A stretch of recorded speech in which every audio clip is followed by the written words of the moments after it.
Bom dia, alunos.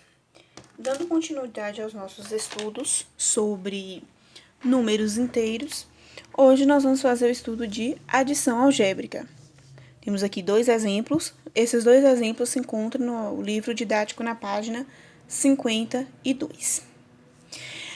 A adição algébrica, nós vamos estar utilizando aqui o cálculo de adição e subtração com números inteiros juntos. Primeiro, nós vamos relembrar aqui de uma regrinha básica que nós vimos antes de iniciar nossos estudos de operações, que foi o jogo de sinal. Lembrando, como é o jogo de sinal? Jogo de sinal, nós temos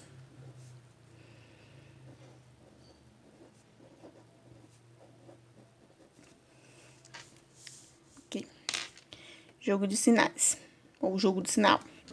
Nós temos mais com mais, menos com menos, mais com menos e menos com mais.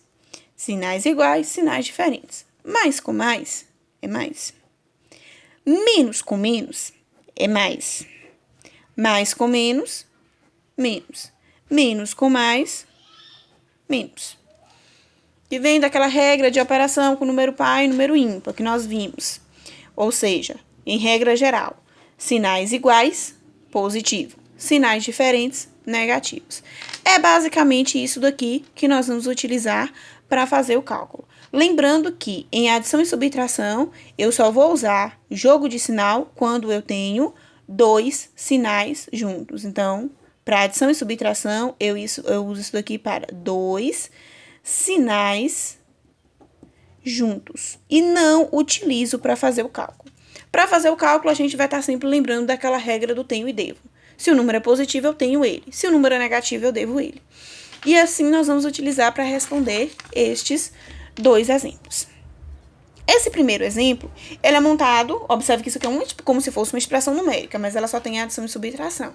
E ela tem parênteses. Só que eu não tenho uma operação dentro do parênteses. Para que os meus parênteses servem? Para separar número do sinal. Então, aqui eu tenho. Se eu não tivesse o parênteses, eu teria menos mais 7. E nós já vimos que não pode. Então, em números inteiros, eu vou utilizar o parênteses não só para separar, não só para colocar operações dentro, mas para separar sinais, para eles não ficarem juntos. Primeira coisa que nós vamos fazer, então, é tirar esses parênteses. Para tirar o parênteses, eu vou utilizar o jogo de sinal. É aqui que entra o jogo de sinal para adição e subtração. Observe que o meu primeiro número, eu tenho ele entre parênteses menos 10, só que fora do parênteses eu não tenho sinal nenhum. Então, aqui eu não vou usar jogo de sinal. Eu vou só tirar esse parênteses e o número vai permanecer como menos 10. Para tirar esse parênteses, aqui eu tenho menos com mais, menos. E aí vai ficar menos 7. Eu não mexo o número, eu mexo só o sinal. Aqui eu tenho menos com menos, mais. E aí vai ficar mais 8. E aqui eu tenho mais com mais, mais 12. Sempre seguindo essa ideia. Sinais diferentes, dá menos. Sinais iguais, dá mais. Pronto. Agora, como eu vou fazer menos 10, menos 7, eu não vou fazer menos com menos. Não, aqui agora não tem mais jogo de sinal. Aqui nós vamos fazer a operação de adição e subtração. E não utiliza mais o jogo de sinal. Então, nós vamos fazer aqui. Como é só adição e subtração, eu vou fazer na ordem que aparece. Não precisa fazer primeiro adição nem primeiro subtração. Na ordem que aparece. Então, o que aparece primeiro? Esses dois. Menos 10 e menos 7. O número negativo, eu vou tratar ele como se ele fosse uma dívida. Aqui eu tenho dois números negativos. Então, eu devo 10 e devo 7. Se eu devo 10 e devo 7, eu vou juntar as minhas duas dívidas e ela vai ser uma dívida maior. Então, se eu devo 10 e devo 7, juntando, eu vou estar devendo 17. Se eu vou estar devendo, eu preciso indicar com um sinal de menos, porque eu estou devendo. Esses outros dois eu copio. Mais 8 e mais 12. Sigo a mesma ordem que nós temos aqui agora. Menos 17 mais 8. Agora eu tenho um número negativo e tenho um número positivo.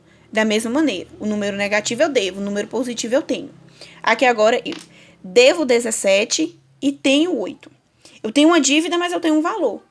Então, eu vou pegar esse valor que eu tenho e vou pagar a minha dívida.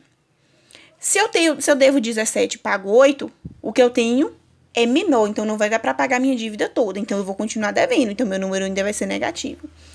Só que se eu tenho 17, desses 17 eu vou pagar 8, eu vou continuar devendo só 9. Minha dívida vai diminuir. Ela vai ser uma dívida, mas uma dívida menor. E conservo aqui o 12, porque eu não tinha usado ele ainda. E agora eu vou terminar o meu cálculo.